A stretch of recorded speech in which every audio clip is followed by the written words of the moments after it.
Good morning everyone. एक बार फिर से आप सभी का क्रेजी जी के ट्रिक के डेली करंट अफेयर की सीरीज में स्वागत है।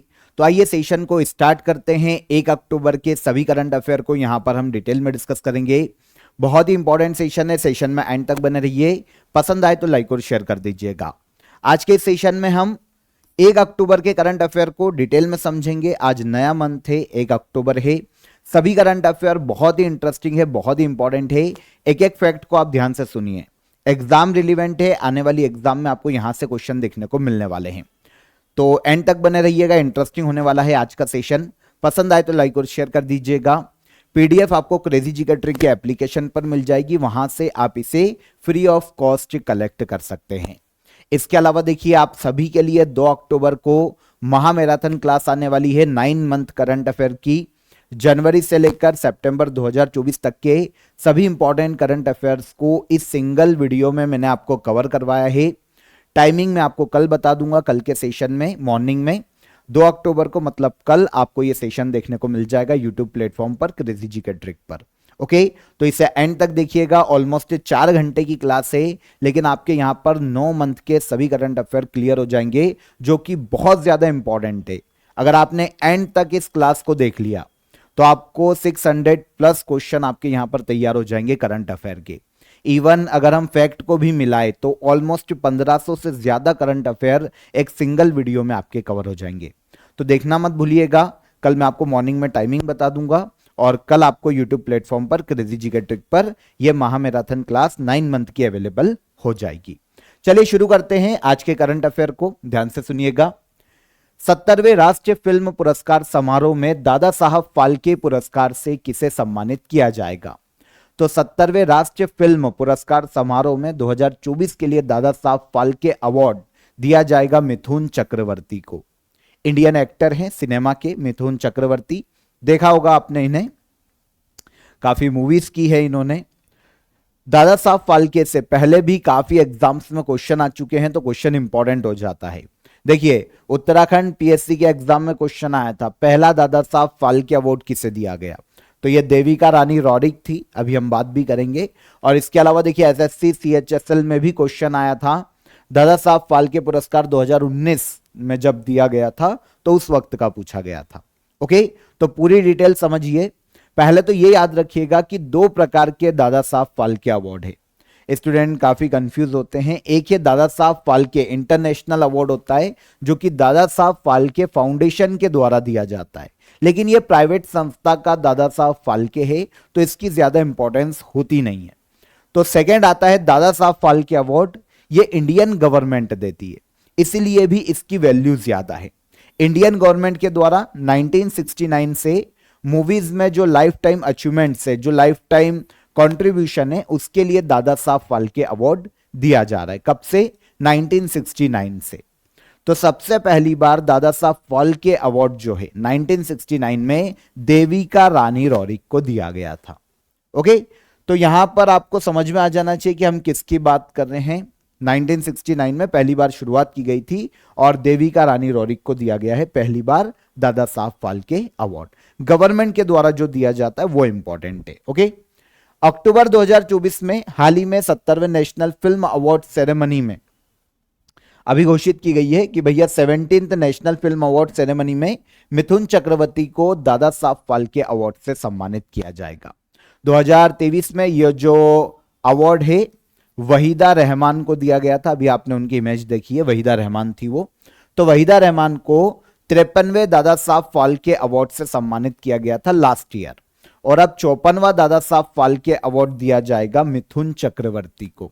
ओके, इंडियन फिल्म उद्योग में इन्होंने 1976 में मृगिया फिल्म से अपने करियर की शुरुआत की थी मिथुन चक्रवर्ती ने।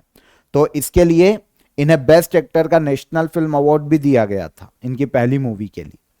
तो मिथुन चक्रवर्ती ये 54वां दादा साहब फाल्के अवार्ड 2024 में दिया जा रहा है, और 53वां दादा साहब फाल्के अवार्ड दिया गया था किसको? वहीदा रहमान। ओके, 1980 1990 की जो मूवीज थी उसमें आपने वहीदा रहमान को देखा होगा। तो इंपॉर्टेंट है, याद रखना। मिथुन चक्रवर्ती का अगर हम जो ओरिजिनल नाम है गौरांग चक्रवर्ती है, लेकिन फिल्म उद्योग में मिथुन चक्रवर्ती के नाम से इनको जाना जाता है। भारत के वेस्ट बंगाल राज्य से ये बिलोंग करते हैं। और इंटरेस्टिंग ये है कि इसी साल 2024 में इन्हें पद्म भूषण भी दिया गया है, मिथुन चक्रवर्ती को 2024 में हाल ही में इन्हें पद्म भूषण भी दिया गया। अब यहां पर Dada Saheb Phalke award, casual information आपको पता चल गई, 1969 में शुरू किया गया था। देविका रानी रॉरिक पहला जिन्हें पहला दादा साहब फाल्के अवार्ड दिया गया था। प्रोवाइड कौन करता है, तो भारत सरकार का जो सूचना और प्रसारण मंत्रालय है वो इस अवार्ड को प्रदान करता है। क्या क्या चीजें दी जाती है ये भी कभी कभी क्वेश्चन पूछा जाता है। तो दादा साहब फाल्के अवार्ड में देखिए सबसे पहले तो गोल्डन लोटस एक प्रतीक चिन्ह के रूप में दिया जाता है। गोल्डन लोटस होता है, एक शॉल दी जाती है और 15 लाख रुपए की राशि प्रदान की जाती है जो विजेता होता है उसको। ठीक है, तो यहां पर कैजुअली सारी चीजें आपको पता चल जाना चाहिए। 2024 में दादा साहब फाल्के किसको दिया जा रहा है, मिथुन चक्रवर्ती। डन। भारतीय एथलीट गुलवीर सिंह ने जापान में वर्ल्ड एथलेटिक्स कॉन्टिनेंटल टूर में पुरुषों की 5000 मीटर दौड़ में कौन सा मेडल अपने नाम किया। तो देखिए पहले तो यह समझिए कि वर्ल्ड एथलेटिक्स कॉन्टिनेंटल टूर का आयोजन कहां किया गया, जापान में। 5000 मीटर रेस में दौड़ में भारतीय एथलीट गुलवीर सिंह ने गोल्ड मेडल अपने नाम किया है, आंसर सी। तो आपको यहां पर एक और चीज कि गुलवीर सिंह किस खेल से संबंधित है, तो एक एथलीट है या फिर एक धावक है, रेसर है, दौड़ से संबंधित है। ओके, तो 5000 मीटर दौड़ में इन्होंने गोल्ड मेडल जीता वर्ल्ड एथलेटिक्स कॉन्टिनेंटल टूर में पुरुषों की प्रतियोगिता में। यह है आपके गुलवीर सिंह। ठीक है, तो इंडियन एथलीट है गुलवीर सिंह, जापान में वर्ल्ड एथलेटिक्स कॉन्टिनेंटल टूर में पुरुषों की 5000 मीटर रेस में गोल्ड मेडल इन्होंने अपने नाम किया। ये रेस जो है गुलवीर सिंह ने 13 मिनट और ऑलमोस्ट 11.82 सेकेंड में पूरी की है और एक नया नेशनल रिकॉर्ड अपने नाम किया है, क्योंकि इनका खुद का ही जो पिछला रिकॉर्ड है ना वो 13 मिनट 18.92 सेकेंड का था, जो कि इन्होंने ही ब्रेक किया है, नेशनल रिकॉर्ड है। और अब एक नया रिकॉर्ड बनाया है 5000 मीटर दौड़ में और जीती है, गोल्ड मेडल जीता है इन्होंने जापान में वर्ल्ड एथलेटिक्स कॉन्टिनेंटल टूर में। कौन है ये, इंडियन एथलीट गुलवीर सिंह। ठीक है, अब यहां पर वर्ल्ड एथलेटिक्स कॉन्टिनेंटल टूर की बात करें तो एक स्वतंत्र track and field athletics competition है जिसका आयोजन वर्ल्ड एथलेटिक्स के द्वारा किया जाता है। किसके द्वारा, वर्ल्ड एथलेटिक्स के द्वारा। ओके, इजी था, याद रखना। आगे बढ़ने से पहले आज का ऑफर ऑफ द डे आपका मैराथन के पैकेज से ही है। देखिए जितनी भी मैराथन आपको क्रेजी जिगर ट्रिक के यूट्यूब चैनल पर मिलती है, चाहे वो 3 मंथ की मैराथन हो, जैसे 3 month, 6 month, 9 month, yearly marathon, और इसके अलावा हर मंथ की जो मैराथन क्लास आती है, उन सभी की पीडीएफ आपको इजीली अवेलेबल है। नीचे आपको डिस्क्रिप्शन में मैंने इसकी लिंक दी है। 2024 की सभी मैराथन की पीडीएफ के साथ साथ 2023 की भी जितनी भी करंट अफेयर की मैराथन थी उसकी भी पीडीएफ आपकी इसी में इंक्लूड है, क्योंकि देखिए हर एग्जाम में 2-3 साल का करंट अफेयर भी पूछा जा रहा है। तो 2023 के भी करंट अफेयर की पीडीएफ मैंने यहां पर ऐड करवा दी है, आप ज्वाइन कर सकते हैं। हर मंथ की जो करंट अफेयर की मैराथन आती है वो भी आपको इसी में ऐड ऑन हो जाती है, उसका आपको अलग से चार्ज नहीं देना होता। देखिए एक सिंगल मैराथन हमारी ऑलमोस्ट अगर हम देखें तो 120 पेजेस, 100 पेजेस की होती है। ओके, तो ऑल ओवर काफी मेहनत लगती है हर मैराथन को बनाने में। जितने भी करंट अफेयर हम बनाते हैं काफी मेहनत लगती है और इजीली आपको बहुत ही नॉमिनल चार्जेस में कोशिश रहती है क्रेजी जिगर ट्रिक की कि आपको अवेलेबल हो पाए। तो आप ज्वाइन कर सकते हैं, काफी अच्छा डेटा आपको यहां पर मिलेगा, पूरी टीम की मेहनत आपको यहां पर पता चलेगी। और जो अभी मैंने आपको मैराथन दी है वहां पर भी आपको ऑलमोस्ट 100 से ज्यादा पेजेस की आपको मैराथन मिल जाएगी, जिसकी अभी हम बात कर रहे थे। 2 अक्टूबर को शेड्यूल होगा वीडियो, तो आप उसे भी देख लीजिएगा। और सभी की मैराथन की पीडीएफ आपको सिंगल इसी में आपके कोर्स में मिल जाएगी। तो नीचे डिस्क्रिप्शन में लिंक दी गई है, काफी नॉमिनल चार्जेस है, आप ज्वाइन कर सकते हैं। और अगर आपको कोई भी डाउट आता है तो आप नीचे दिए गए हेल्पलाइन नंबर पर कॉल कर लीजिए, आपकी क्वेरी वहां पर सॉल्व हो जाएगी। ओके, 2024 में आईफा अवार्ड समारोह में किस फिल्म ने बेस्ट फिल्म का अवार्ड जीता है। तो 2024 में आईफा पुरस्कार समारोह में बेस्ट फिल्म का जो अवार्ड है ये दिया गया है एनिमल मूवी को। किसको दिया गया? एनिमल। आपको पता होना चाहिए कि 2024 में आईफा अवार्ड का आयोजन अबू धाबी में किया जा रहा है, ठीक है। तो यहां पर एनिमल मूवी को बेस्ट मूवी का अवार्ड दिया गया। आईफा से पहले भी क्वेश्चन आ चुके हैं, काफी पूछा जाता है। आरआरसी ग्रुप डी के एग्जाम में आया था ये 2018 की किसी शिफ्ट में भी उस वक्त का आईफा अवार्ड पूछा गया था, तो आपको याद रखना चाहिए। International Indian film academic award IIFA के नाम से जाने जाते हैं। आयोजन हाल ही में 2024 में अबू धाबी में किया गया।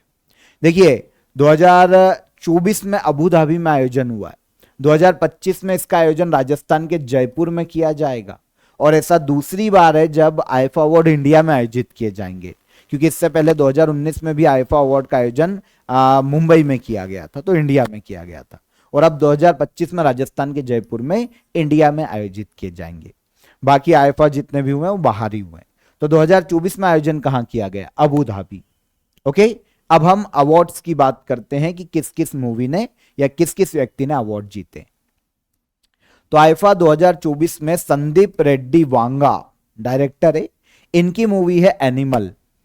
इस मूवी को बेस्ट फिल्म का अवार्ड दिया गया है। ड्रामा फिल्म है, बाप बेटे के रिलेशन पर आधारित एक ड्रामा मूवी है। देख ली होगी आधे से ज्यादा उन्हें तो, क्योंकि वॉयलेंस है ना, काफी इंटरेस्टिंग लगता है, तो देख ही ली होगी। वॉयलेंस पे बहुत ज्यादा वॉयलेंस है मूवी में, ठीक है। तो एनिमल को बेस्ट फिल्म का अवार्ड दिया गया है यहां पर संदीप रेड्डी वांगा, ठीक है। डायरेक्टर हैं एनिमल मूवी के, तो इसे याद रखना। और देखिए नेगेटिव मत ले लेना, मैंने बोल दिया कि भाई तुमको वॉयलेंस बहुत पसंद है, मतलब वॉयलेंस वाली मूवीज अच्छी लगती है, मेरा कहना का मतलब ये है, नहीं तो कमेंट में धड़ाधड़ कुछ भी आने लगे। चलिए तो अवार्ड की बात कर ले। आईफा में जो अदर अवार्ड दिए गए हैं उनकी बात करते हैं। बेस्ट फिल्म तो हमको पता चल गई हो गई एनिमल, ठीक है। बेस्ट एक्टर का अवार्ड दिया गया है शाहरुख खान जवान मूवी के लिए। बेस्ट एक्ट्रेस की बात करें Rani Mukerji Mrs Chatterjee versus Norway movie के लिए। Best director Vidhu Vinod Chopra 12th fail इनकी मूवी थी। बेस्ट सपोर्टिंग एक्टर का अवार्ड दिया गया अनिल कपूर एनिमल मूवी में। बेस्ट सपोर्टिंग एक्ट्रेस की बात करें तो शबाना आजमी रॉकी एंड रानी की प्रेम कहानी एक मूवी है उसके लिए। Best actor in negative role इसका अवार्ड दिया गया है बॉबी देओल एनिमल मूवी के लिए। बेस्ट सिंगर मेल की बात करते हैं तो भूपिंदर बादल, ठीक है, बद्दल इनका नाम है। अर्जन वैली एक गाना है एनिमल मूवी का, उसके लिए। बेस्ट सिंगर फीमेल की बात करते हैं तो शिल्पा राव चलिया सॉन्ग के लिए। Outstanding contribution to Indian cinema Jayanti Lal Gada और हेमा मालिनी। तो ये कुछ अवार्ड हैं आईफा के, आपको याद रखना चाहिए, पूछे जा सकते हैं, तो मैंने सारे बता दिए। ओके, पीडीएफ आपको क्रेजी जीके ट्रिक के एप्लीकेशन पर मिल जाएगी, फ्री ऑफ कॉस्ट। ले लेना, रट लेना, पढ़ लेना, काम आएगा। Okay, international Indian film academic award अभी मैंने आपको बताया, इंडियन मूवीज के लिए, हिंदी मूवी स्पेशली इनके लिए दिया जाता है। सन 2000 में इसकी शुरुआत की गई थी। 2024 में आयोजन अबू धाबी और 2025 में आयोजन कहां किया जाएगा? राजस्थान के जयपुर में। डन। सितंबर 2024 में भारत के किस शहर में BCCI centre for excellence national cricket academy का इनॉग्रेशन किया गया? तो बीसीसीआई सेंटर फॉर एक्सीलेंस जो सेंटर ऑफ एक्सीलेंस जो है नेशनल क्रिकेट अकादमी है, जो कि बीसीसीआई ने बनवाई है, इसका इनॉग्रेशन किया गया। यह है बेंगलुरु में। कहां पर? बेंगलुरु। आंसर डी यहां पर सही हो जाएगा। पूरी डिटेल देखिए। Board of control for cricket in India, BCCI इसका शॉर्ट में नाम है, हम बीसीसीआई के नाम से ही पढ़ते हैं इसको वैसे, ने कर्नाटक के बेंगलुरु में नेशनल क्रिकेट एकेडमी का इनॉग्रेशन किया, है ना। क्रिकेट कंट्रोल बोर्ड बीसीसीआई, इसने नेशनल क्रिकेट एकेडमी का इनॉग्रेशन किया है भाई। खेल अकादमी है ये, है ना। तो इसका नाम अब इन्होंने रख दिया है centre of excellence, BCCI centre of excellence. यहां पर किया क्या जाएगा? जितने भी, देखिए ये क्या है, एक ट्रेनिंग केंद्र, एक जो ट्रेनिंग और प्रशिक्षण केंद्र के रूप में आप इसे समझ सकते हैं। जितने भी क्रिकेटर्स है जो नए नए आ रहे हैं, सीखना चाहते हैं, सीख रहे हैं, अच्छा परफॉर्म कर सकते हैं, जो भी टैलेंटेड प्लेयर्स है उनको सिखाया जाएगा उनकी स्किल यहां पर डेवलप की जाएगी, उनको खेलने का अवसर दिया जाएगा। इसके लिए पर्टिकुलर बनाया गया है नेशनल क्रिकेट अकादमी को। नाम दिया गया बीसीसीआई सेंटर ऑफ एक्सीलेंस। कहां पर? बेंगलुरु में। हाल ही में इनॉग्रेशन किया है इसका बीसीसीआई ने, कर्नाटक के बेंगलुरु में। बीसीसीआई सेंटर ऑफ एक्सीलेंस, इस सेंटर में 3 इंटरनेशनल स्टैंडर्ड के क्रिकेट ग्राउंड है अलग अलग। प्रमुख मैदान का नाम ही इन्होंने ग्राउंड ए दिया है, जो बड़ा है वो ग्राउंड ए। इस मैदान की बाउंड्री 85 यार्ड्स की है, ठीक है, और मैदान पर 13 लाल मिट्टी की पिचेस बनाई गई है अलग अलग खेलने के लिए, ठीक है। तो हम तो बीसीसीआई सेंटर ऑफ एक्सीलेंस की बात करेंगे, कहां पर है? कर्नाटक के बेंगलुरु में। इनॉग्रेशन किया है बीसीसीआई ने। अंतरराष्ट्रीय अंतरिक्ष स्टेशन पर फंसे अंतरिक्ष यात्रियों सुनीता विलियम्स और बुच विल्मोर को वापस लाने के लिए नासा और स्पेसएक्स ने कौन सा मिशन लॉन्च किया है? तो अंतरराष्ट्रीय अंतरिक्ष स्टेशन पर फंसे हुए जो भारतीय यात्री हैं, जो ये अंतरिक्ष यात्री है, सब भारतीय तो नहीं है, एक भारतीय मूल की है सुनीता विलियम्स और एक है बुच विल्मोर।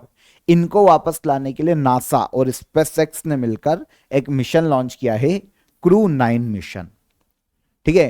सुनीता विलियम्स भारतीय मूल की अमेरिकी है, तो इंपॉर्टेंट हो जाती, हमको हमारे लिए भी इंपॉर्टेंट हो जाती। वैसे तो सारे एस्ट्रोनॉट कहीं ना कहीं मानवता के लिए काम करते हैं, तो सभी इंपॉर्टेंट है, पर सुनीता विलियम्स से हमारा जुड़ाव ज्यादा है क्योंकि वो इंडियन मूल की है, ठीक है। तो इंटरनेशनल स्पेस स्टेशन ISS, ठीक है, पर फंसे हैं 2 एस्ट्रोनॉट है, सुनीता विलियम्स और बुच विल्मोर। इन्हें वापस लाने के लिए नासा और स्पेसएक्स ने क्रू 9 मिशन को लॉन्च किया है। हाल ही में अमेरिका के फ्लोरिडा में cap Canaveral space force station है, वहां से इसे लॉन्च किया गया क्रू 9 मिशन को। देखिए हुआ क्या था, पहले इसको समझो कि क्या हुआ है। तो 5 महीने पहले इंटरनेशनल स्पेस स्टेशन ISS पर गए थे सुनीता विलियम्स और बुच विल्मर, ठीक है। 5 जून को बोइंग कंपनी है जिसका नाम है स्पेस क्राफ्ट स्टारलाइनर, इन्होंने इन्हें अंतरिक्ष में भेजा था, इंटरनेशनल स्पेस स्टेशन पर भेजा था, और उसके बाद ये वापस नहीं लौट पाए। उनको वैसे 8 दिन के अंदर ही वापस आ जाना चाहिए था, लेकिन प्रॉब्लम आ गई स्टारलाइनर में, जो कि एक स्पेस क्राफ्ट है ना, बोइंग कंपनी का। अब हुआ ये कि लॉन्च के दौरान स्टारलाइनर में 4 जगह से हीलियम गैस का रिसाव होने लग गया। अब उसके बाद स्पेस क्राफ्ट जब ISS से जुड़ रहा था, इंटरनेशनल स्पेस स्टेशन से जुड़ रहा था, तभी उसका थ्रस्टर भी फेल हो गया। यहां पर थ्रस्टर अगर हम समझें तो एक प्रकार का आप इंजन समझिए इसको, जो कि एक तो एयरक्राफ्ट को स्पेस क्राफ्ट को उड़ाने में मदद करेगा और नॉर्मली मूव करने में दिशा अनुसार वो भी मदद करता है थ्रस्टर। तो ये भी फेल हो गया। अब काफी नासा ने कोशिश करी, उनके इंजीनियर्स ने, कि भैया कैसे तो भी ठीक कर दें, क्योंकि भाई खराब अवस्था में अगर वापस लाते हैं तो आग लगने का खतरा बढ़ जाएगा।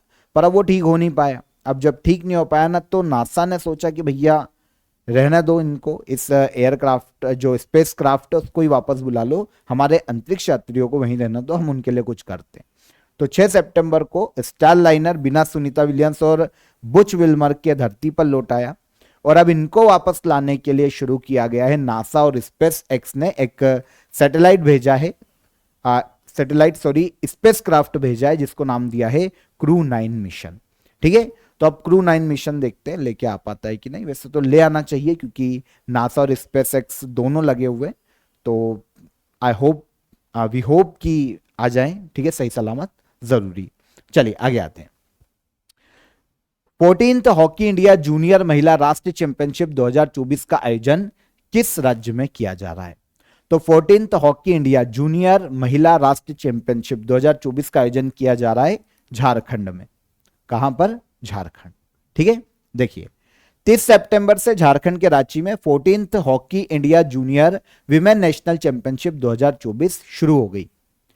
14th hockey India junior women national championship 2024 में 26 राज्यों की टीमें पार्टिसिपेट कर रही है। 26 टीम अलग अलग राज्यों की यहां पर पार्टिसिपेट कर रही है, ठीक है। सितंबर 2024 में अभी कुछ समय पहले ही पंजाब ने उत्तर प्रदेश हॉकी को हराकर 14th hockey India junior main national championship 2024 जीती थी। तो 14th hockey India junior mains national championship 2024 का खिताब पंजाब ने कुछ समय पहले ही यूपी को हराकर जीता है। और अब शुरू हुई है 14th hockey India junior women's national championship. आयोजन कहां किया जा रहा है? झारखंड में। ओके, हॉकी इंडिया इनका आयोजन करवाती है दोनों खेलों का। भारत की एक डोमेस्टिक हॉकी प्रतियोगिता है, आप इसको ऐसे समझ सकते हैं। सितंबर 2024 में प्रधानमंत्री नरेंद्र मोदी ने बिडकिन औद्योगिक क्षेत्र देश को समर्पित किया है। बिडकिन औद्योगिक क्षेत्र किस राज्य में स्थित है? तो बिडकिन इंडस्ट्रियल एरिया की बात करें तो यह हमको देखने को मिलेगा महाराष्ट्र राज्य में। ठीक है, Bidkin industrial area. Industrial area समझते हैं क्या होता है? एक ऐसा प्लेस डेवलप कर देना जो कि इंडस्ट्री के लिए स्पेशली अनुकूल हो, है ना, उद्योग करने के लिए अनुकूल हो, जहां पर एक तो गवर्नमेंट के द्वारा भी जो माल बनता है उस पर टैक्सेस में थोड़ा रिलैक्सेशन दिया जाए, या फिर इंपोर्ट एक्सपोर्ट में थोड़ा टैक्स में बेनिफिट दिया जाए। तो इस तरीके से एक औद्योगिक केंद्र को विकसित कर दिया जाता है जहां पर गवर्नमेंट सारी सुविधाएं देती है नॉर्मली। तो यहां पर उद्योगों को विकास करने में थोड़ी सहूलियत होती है, पूरा एरिया उनके लिए बनाया गया है। तो ये होते हैं इंडस्ट्रियल एरिया। तो बिडकिन इंडस्ट्रियल एरिया हाल ही में भारत के पीएम नरेंद्र मोदी ने राष्ट्र को समर्पित किया है, महाराष्ट्र राज्य में स्थित। समर्पित किया मतलब इनोग्रेट किया, ऐसा समझ लो, है ना। तो सितंबर 2024 में पीएम नरेंद्र मोदी ने महाराष्ट्र में स्थित बिडकिन औद्योगिक क्षेत्र देश को समर्पित किया। यह औद्योगिक क्षेत्र महाराष्ट्र में स्थित है। दिल्ली मुंबई औद्योगिक गलियारा जो इंडस्ट्रियल कॉरिडोर है उसका यह हिस्सा है। ठीक है ना, एक पूरे बेल्ट है दिल्ली मुंबई इंडस्ट्रियल कॉरिडोर। इसके गलियारा या फिर इस कॉरिडोर के अंदर आता है बिडकिन इंडस्ट्रियल एरिया।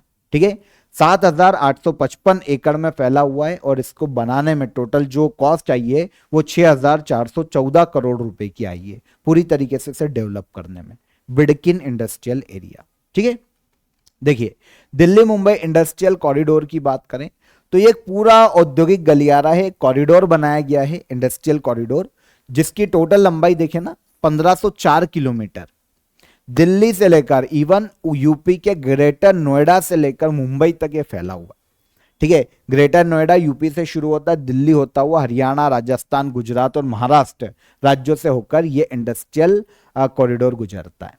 ठीक है, विशेष रूप से जो मालगाड़ियों को विशेष मार्ग उपलब्ध कराना इसका उद्देश्य है, ठीक, जिससे माल ढुलाई तेजी से की जा सके। स्पेशली एक गलियारा विकसित किया गया ताकि भाई जो सामान लाया ले जाया जाता है उसको भी इजीली मतलब इंडस्ट्री के तौर पर देखें और किसी तक भी पहुंचाना है टाइम पर, ताकि कॉस्ट कम आए और देश में इंडस्ट्री का विकास हो, इस उद्देश्य से डेवलप किया गया है। ठीक है, अब यहां पर मैंने आपको बताया, यहां पर एक लाइन आप समझिए कि ये जो गलियारा है ना वेस्टर्न डेडिकेटेड फ्रेट कॉरिडोर के आधार पर बनाया गया है, जो कि एक रेल परियोजना है। उसका भी उद्देश्य यही है कि भैया समय पर माल ढोया जा सके, माल को एक स्थान से दूसरे स्थान पर ले जाया जा सके, ताकि भारत के औद्योगिक विकास में कोई अड़चन ना आए। तो स्पेशली जो पोर्ट्स होते हैं, जो इंडस्ट्रियल एरिया होते हैं, जो ट्रेड हब होते हैं, उन सभी को आपस में जोड़ा गया है। ठीक है, तो हमारा क्वेश्चन बिडकिन एक इंडस्ट्रियल एरिया से था। क्वेश्चन का हमारा बिडकिन इंडस्ट्रियल एरिया भारत के किस राज्य में स्थित है या कहां पर इनोग्रेट किया गया है पीएम के द्वारा? तो ये महाराष्ट्र में इनोग्रेट किया गया है। ठीक है, आगे आते हैं हम। तेलंगाना सरकार द्वारा शुरू किए गए तेलंगाना दर्शिनी कार्यक्रम का उद्देश्य क्या है? तो तेलंगाना गवर्नमेंट ने हाल ही में तेलंगाना दर्शिनी प्रोग्राम को शुरू किया। इसका उद्देश्य छात्रों के लिए ऐतिहासिक स्थलों का भ्रमण, जितने भी छात्र हैं उन्हें ऐतिहासिक जो स्थल है वहां पर घुमाया जाएगा। ठीक है ना, तेलंगाना दर्शिनी प्रोग्राम शुरू किया है तेलंगाना सरकार ने। तेलंगाना गवर्नमेंट के द्वारा तेलंगाना दर्शिनी प्रोग्राम की शुरुआत की गई। छात्रों को राज्य के जितने भी हिस्टोरिकल प्लेसेस है उनका भ्रमण कराना और राज्य की जो ऐतिहासिक विरासत है ना, जो संस्कृति रही है, जो जितनी भी घटनाएं घटी है इतिहास में, उनसे रूबरू करवाना, उनके बारे में बताना और इसके माध्यम से ऐतिहासिक स्थलों और वैज्ञानिक संस्थानों से जोड़ने में मदद करना है ताकि सभी स्टूडेंट अपनी सांस्कृतिक विरासत से जुड़े और उसको पहचाने। तो छात्रों के लिए ऐतिहासिक स्थलों का भ्रमण इन शॉर्ट समझें तो यह उद्देश्य तेलंगाना दर्शनी प्रोग्राम का। ठीक है, राज्य के छात्रों को इतिहास और संस्कृति को बेहतरीन तरीके से समझने में यहां पर मदद मिलेगी और इस कार्यक्रम के लिए गवर्नमेंट ने ऑलमोस्ट 12 करोड़ 10 लाख रुपए का प्रावधान किया है। सितंबर 2024 में किस राज्य ने स्वदेशी गाय को राजमाता गौ माता का दर्जा दिया है? तो स्वदेशी गाय को राजमाता गौ माता का दर्जा दिया है महाराष्ट्र सरकार ने। आप सभी को पता है गौ रक्षा काफी देश में एक मुद्दा है ना, तो इसीलिए जो देशी गाय हैं, क्योंकि एक पूजी भी जाती है, तो इसीलिए देशी गायों को महाराष्ट्र गवर्नमेंट ने राजमाता गौ माता का हाल ही में दर्जा प्रदान किया ताकि अब उनका संरक्षण किया जा सके। ठीक है, कारण क्या है भाई? तो एक तो कल्चर और ट्रेडिशन से जुड़ा हुआ है। भारत की संस्कृति में देशी गायों का बहुत ही महत्वपूर्ण एक स्थान माना जाता है, आदर के रूप में, माता के रूप में पूजा जाता है इनको। इसके अलावा इकोनॉमी में गाय का दूध, जो देशी गाय का दूध है और उनसे जितने भी प्रोडक्ट मिलते हैं, आयुर्वेद में एक मेडिकल पद्धति में काफी इंपॉर्टेंस रखते हैं, है ना। इकोलॉजी को बहुत ही अनुकूल है गाय के सारे प्रोडक्ट, गाय और उनसे जितने भी प्रोडक्ट निकलते हैं वो देखा जाए तो इकोसिस्टम को भी बिना हार्म किए वो यूज किए जा सकते, चाहे वो उनका गोबर हो या फिर अदर कोई भी प्रोडक्ट हो, तो उसके लिए। और स्वास्थ्य लाभ तो है ही, है ना। देशी गाय के घी में या दूध में माना जाता है अकॉर्डिंग टू आयुर्वेदा कि काफी अच्छे अच्छे गुण पाए जाते हैं, पोषक तत्व पाए जाते हैं और स्पेशली बच्चों को भी पिलाया जाता है।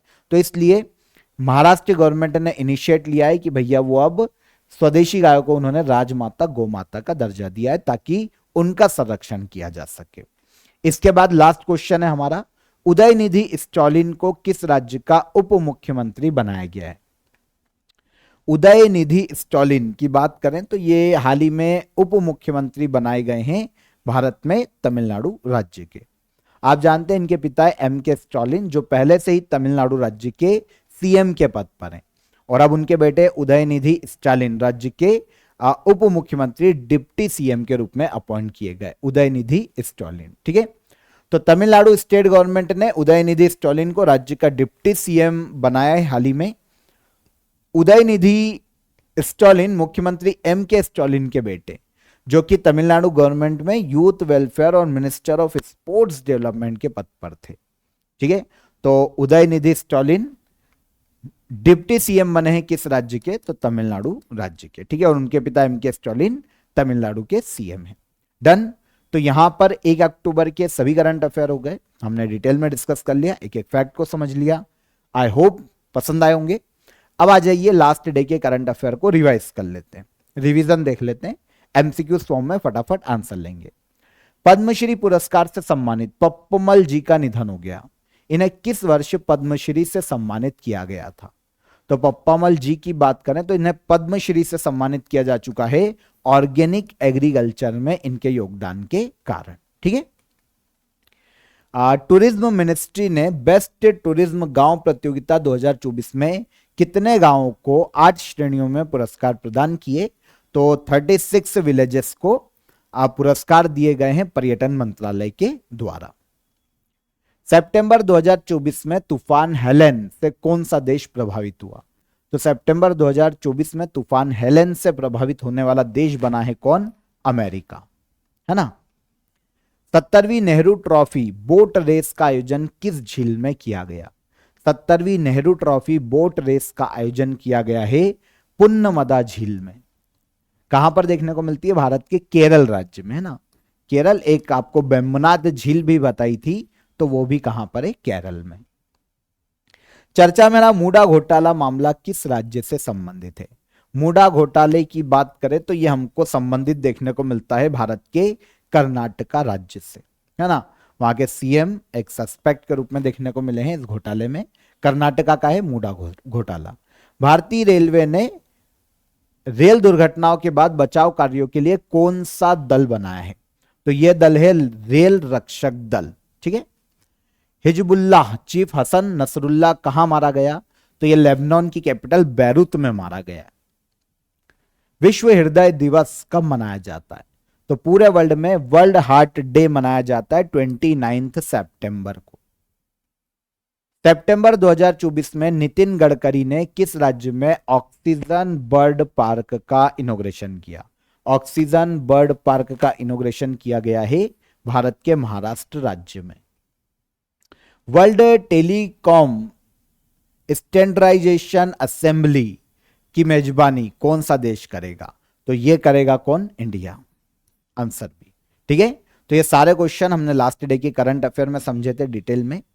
अब क्वेश्चन ऑफ द डे के आंसर बता देता हूं आप सभी को। ये कल का क्वेश्चन ऑफ द डे था हमारा, वेम्बनाड झील भारत के किस राज्य में स्थित है? तो ये भारत के केरल राज्य में स्थित है ना।